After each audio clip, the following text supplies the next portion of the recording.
eta hemendik nire babes osoa bidaltzen dizuet.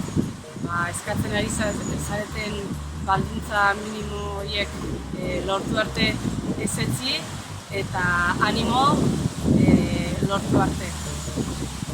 Kaixo, Ane Santesteban naiz, txirrindularia, eta, emakume futbolariak egindako greba oso ondo iruditzen zait, azkenen kirolari profesionala bezala, baldintza profesionalak merezi dituzte, eta besterik gabe jakin denak zuekin gaudela. Beraz, animo eta eutxi.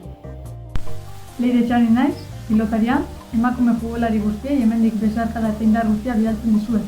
Lanean jarraitzeko, hitzarmen duin bat lor dezazuen, kirolean gizon eta emakumeen artean dagoen desberdintasunaren kontra egiteko.